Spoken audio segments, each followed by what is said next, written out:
All the negatives and ills that come from an overcrowded house can be solved by having more houses.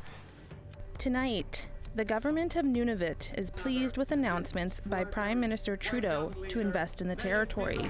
If you put a lot of hard work into getting where you want to go, it'll be worth it when you get there. A canoe journey is building the anticipation for an epic lacrosse match between Mohawk and Mi'kmaq nations. We have lost a great man recently, Elder Tony Cody, a former veteran. And a tribute to an elder who was seen as a visionary and an inspiration for Indigenous youth.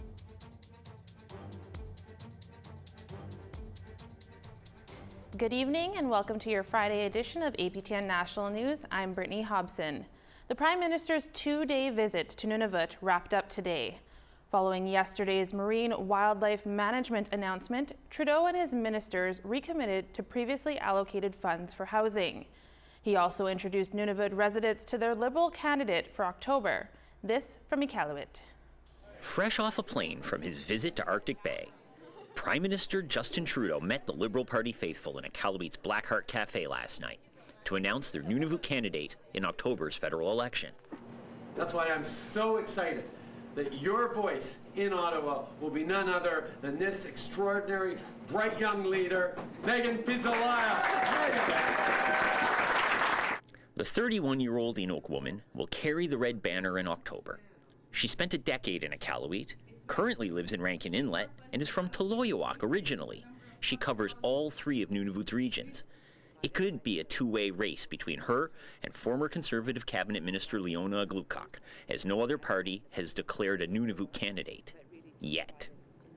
A staple of any prime ministerial visit to Nunavut is always the re-announce, bringing up old money in a new way to attract attention and receive credit. This trip was no exception. We've signed the agreement with Nunavut for $290 million over the next 8 years for housing here in Nunavut. Nunavut's premier was on hand to re-accept the re-announced funding. Housing is the first domino for Nunavut's social challenges. Overcrowded housing leads to poor health, a higher risk to be a victim of crime, and underachieving school kids. We're short right now as we speak 3,100 units, and nothing good comes out of an overcrowded house. All the negatives and ills that come from an overcrowded house can be solved by having more houses. There were new things to be announced, but Trudeau left those to his Environment and Department of Fisheries ministers. Catherine McKenna and Jonathan Wilkinson were joined by Coast Guard members to reveal that another port will be added to Canada's shipbuilding strategy. One Quebec port company, Davy, has been lobbying hard for this exact result.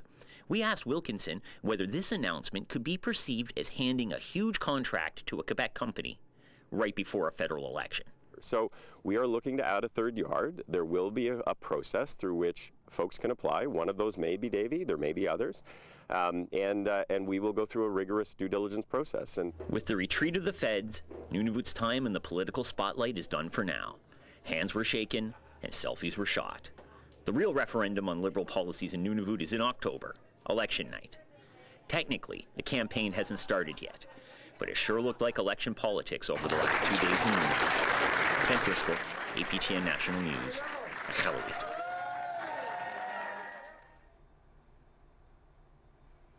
A monument honoring the families and lives of missing and murdered Indigenous women and girls went up in Saugeen First Nation this week. The project has been 3 years in the making for the Manitoba community, known to have one of the highest number of missing and murdered. During a special ceremony, family members shared in memories, pain, and eventual healing. Here's that story. Under the sweltering heat of an August sun, families came together to unveil a symbol of resilience and healing. Her name is Kagabishkion Pimasawin. In English, it means life flows forever. The lives of women taken too soon carry on in the bronze jingle dancer. But everything about her, even the colors that she's wearing, you see that she's wearing blue on her wrist for jewelry. A lot of the girls that went murdered and missing loved jewelry. They loved fixing their hair. They loved all these things, so she's doing that. Lillian Cook coordinated the project. She says the statue is 3 years in the making for families in Seguin First Nation. The community has approximately 25 cases of missing and murdered, according to leadership. It's one of the highest of any First Nation in Canada. Janet Brier's granddaughter, Vanessa, is one of them. Briere was one of the family members who helped design the statue. Seeing it in person was a somber moment. It's emotional. I'm crying, and I thought I'd punish her right away. The monument also incorporates missing and murdered men. Darlene Arkinson's son Tyler went missing in 2010. His body was found 3 months later. In a tragic turn of events, her daughter Kayla was killed in a hit and run in the community last summer. When it first all started, I was at the beginning of it. My daughter Kayla was involved in it too because of my son Tyler Arkinson. He went missing in 2010. So she wasn't part of this, and now part of hers in that monument now. Families worked with sculptor Wayne Stranger. The piece took more than a year to build. I'm really happy she's home, and I just hope it serves the community well, to serve as a reminder and, to help their healing process along with murdered and missing Indigenous women. Cook says the statue also represents the violence Indigenous women may endure and the strength that comes out of that. When she blooms, when the flower first blooms,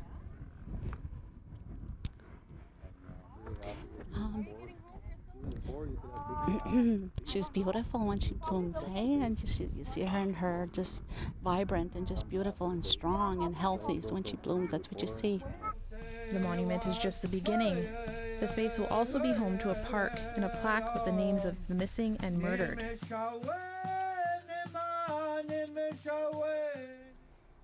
It's the most significant find the Cree Cultural Institute says they've ever made. An intricate ceremonial hood hidden in plain sight at a museum in Montreal. Lindsay Richardson reports. These headdresses are they're a testimony of honor. They're given by the community. The McCord Museum is a historical treasure trove housing hundreds of items of clothing, each meticulously cataloged, conserved, and then curated to tell an intricate story of indigeneity in Canada. Every object carries a very important message relating to identity. And for researchers, collections like these represent a sartorial link between past and present. We do acknowledge that Indigenous communities have rights to their heritage. We've never had a repatriation request, an official one, but we would be open to meeting and discussing. The idea of returning cultural items to their home communities is a hot topic in institutions without a policy to inform the process, especially when Cree researchers made a big discovery in a much smaller museum here in Lachine. This beaded ceremonial hood, 170 years old, is the only one known to exist outside the memory of Cree elders. We couldn't believe that we'd been able to find one, and the provenance on it, it clearly identified that it came from one of our communities, because it's quite rare that that you're actually able to trace the history of objects that are this old. The hood once belonged to the wife of the chief of Mistassini and was used in celebration. In 2016, it was temporarily returned to Ujabugamu so descendants of its original owner could interact with a piece of history. What we know is that they are very important to us really understanding the important role of women in our communities and the central role that women played in ceremonial and spiritual and traditional life. But Cree Grand Chief Abel Bosom recently petitioned the City of Montreal to permanently repatriate the hood back to their cultural institute. Having studied in the field, Mayor Valérie Plante is open to the idea, saying in a statement, quote, "All issues related to the repatriation of archaeological remains and artifacts that have belonged to Indigenous peoples are currently under intense consideration as part of our reconciliation strategy." For now, the hood remains archived, awaiting a more permanent home in the hands of the nation who made it. Lindsay Richardson, APTN National News, Montreal. We want to hear what you think. Here's how to continue the conversation. Send your emails to news@aptn.ca. Find us online at aptnnews.ca and on youtube.com/aptnnews. Also, you can follow APTN News on Facebook, Twitter, and Instagram for more Indigenous news. A new national lacrosse team will take to fields in Halifax this winter, and in a symbolic gesture of goodwill, the owner from Six Nations has embarked on a canoe journey. Here's Annette Francis with more. Kurt Stiers has a zest for the game of lacrosse. It's something I do. It brings out the best in people, and I think it's just a great sport to play to take you where you want to go. It's always been a part of his life. He grew up playing the game, then moved on to become a coach. In 2008, he bought the Rochester Nighthawks national lacrosse team. And last year, when an opportunity came up to move to Halifax, he took it. He's now the owner of the Halifax Thunderbirds. He says the city of Halifax has rolled out the red carpet for them. So instead of jumping in the car and heading east, he's bringing the game to them in a traditional manner from his home in Six Nations. Well, I'm going to see if I can get there paddling. And I believe if you put a lot of hard work into getting where you want to go, it'll be worth it when you get there, and the people can see the dedication that you have to get where they are. So with support from family and friends, on July 11th, the journey began. They stop and visit different communities along the way and participate in some games. Stiers says once the word of the journey gets out, many people volunteer to help paddle. We're in the water for 3 hours, weather permitting, then to get our miles on, we'll get on our pedal bikes and, go 30, 40, 50 kilometers on our bikes. Tonight, the Six Nations Rebels are taking on the Akwesasne Indians in the Ontario Lacrosse Association's Best of 5 Junior B Championship Series.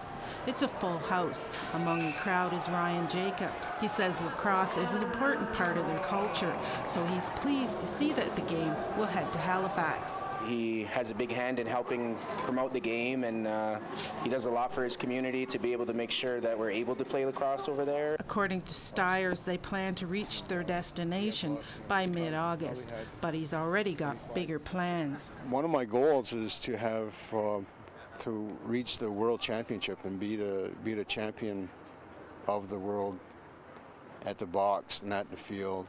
The Halifax Thunderbirds' first game is scheduled for the end of November. Annette Francis, APTN National News, Akwesasne. Coming up, we look back at the life and legacy of one First Nations elder. But before the break, let's take a look at your local weather.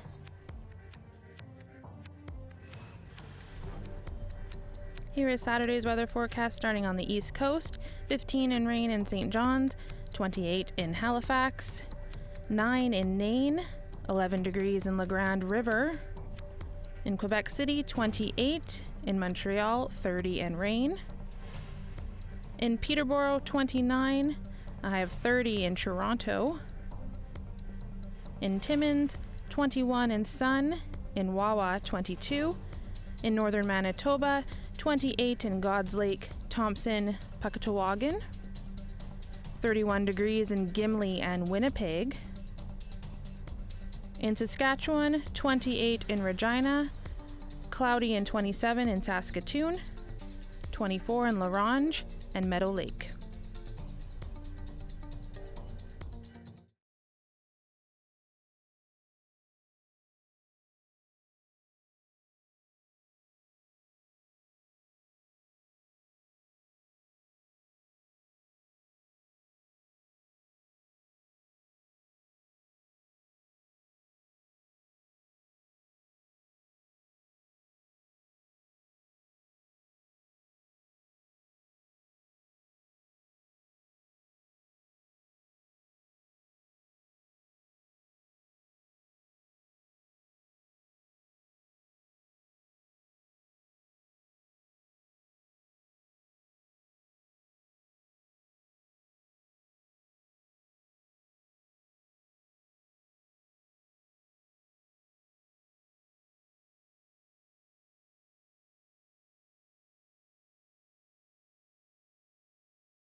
Welcome back.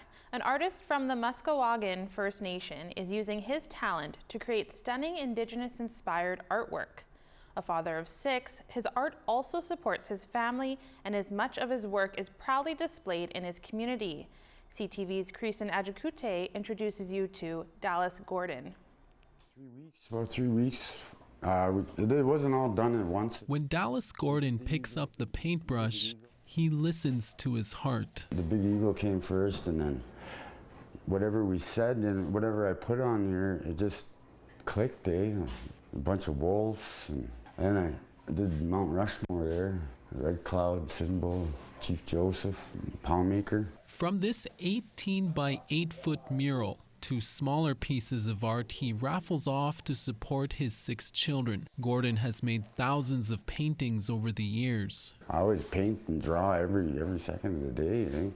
I'm always walking around with canvas or sketch pads. You gotta have a lot of patience and can't get frustrated, or else it's not gonna happen. Yeah, painting is hard, especially all the blending and everything. I wanted some spiritual things done in my home. Gordon's neighbor Merlin Wolf is a big supporter of his work, and his living room is like a Dallas Gordon art gallery. Anything he does, all his carvings, he's a very talented kid, and a very, very good entrepreneur for other, really good role model to other young painters out there. Originally from the George Gordon First Nation, Gordon has been creating art since he was a child. He didn't become familiar with the paintbrush until the 1990s when he attended boarding school in LeBret. An art teacher decided to take him under her wing. Taught me how to do the things right, not just to jump ship on all your fundamentals. Gordon then furthered his skills at Studio Saskatoon and the Saskatchewan Centre of Emergent Technologies. He also became the first Indigenous graduate of University of Saskatchewan's Computer Graphics and Animation. Now 40 years old, Gordon says he is content with raising his children, but he is also planning a fall trip to Spain to sell his art. All my family's all good, taken care of, and they have no worries and stuff. Creason Ajikute, CTV News, Musqueam First Nation. Elder Tony Cote passed away in Saskatchewan on Wednesday at the age of 84. One of his passions was helping First Nations youth through sports. Here's Priscilla Wolf with more. Tony Cote's biggest legacy will be the Tony Cote Games, which just wrapped up last week on Flying Dust First Nation. Federation of Sovereign Indigenous Nations Chief Bobby Cameron was with Cote at the Games. We have lost a great man recently, Elder Tony Cote, a former veteran, a longtime leader at his First Nation level, a former chief, but more importantly for the youth of Saskatchewan, our First Nations youth. He had founded the First Nation Summer Games and Winter Games to showcase and encourage, to ignite and reignite the light in each and every one of those youth who participate in the games. Jelena Pachowis volunteered as a coach for the Tony Cote Games for the past 6 years and says the youth really need the competition. I think it helps the youth and gives them something to look forward to. And it's also a stepping stone to help them onto bigger events like NAIG or Westerns or even in league for those kids that are too shy. They get to feel a part of what it is to be on a team and belong. Her 3 children have been participating for years. Sports is an outlet to push them to excel and socialize while helping to keep them out of trouble. That's the vision Tony Cote had for First Nations youth when he founded the Games. National Chief Perry Bellegarde was also an athlete in the Games and asked Chief Cameron to make a statement on his behalf. I ran my butt off and I won the gold medal, he says. I said, if it wasn't for that experience, it exposed my mind and my heart that there are other opportunities aside from Little Black Bear. Tony Cote was once a chief, and with an interest in sports, he started a First Nations boys Junior A hockey team on reserve and formed an all-nations First Nations old-timers hockey team. He made a big impact on many First Nations people in Saskatchewan. He was a residential school survivor and a war veteran who passed away at the age of 84. His daughter Beverly says he will be missed by many. He was a great visionary and believer in First Nation people and their programming, and he tried to help in every aspect he could. Priscilla Wolf, APTN National News, Saskatoon. Condolences to his family. He will for sure be a figure missed. Time for another break. Stick around for the rest of Saturday's weather forecast. Here's the rest of Saturday's weather forecast, picking back up in northern Alberta. 18 in Fort McMurray, 20 in Grand Prairie, 20 and cloudy in Red Deer, 23 in Calgary. In BC, 24 in Vancouver, 25 in Victoria, 25 and sun in Smithers, 19 in Prince Rupert. In the Yukon, 26 and sun in Beaver Creek, 18 in Rock River. In the NWT, 26 in Trout Lake and Fort Liard, 15 in Colville Lake, 23 in Fort McPherson. In Nunavut, 13 in Chesterfield, and 11 and some sun in Whale Cove. In Clyde River, 13 above, and in Cape Dorset, 8 degrees.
Thanks for sticking with us. To New Brunswick now, where a designer from Kingsclear First Nation is one of the artists in residence at the Fredericton Ridgen Museum, showcasing the beauty of her homemade traditional clothing.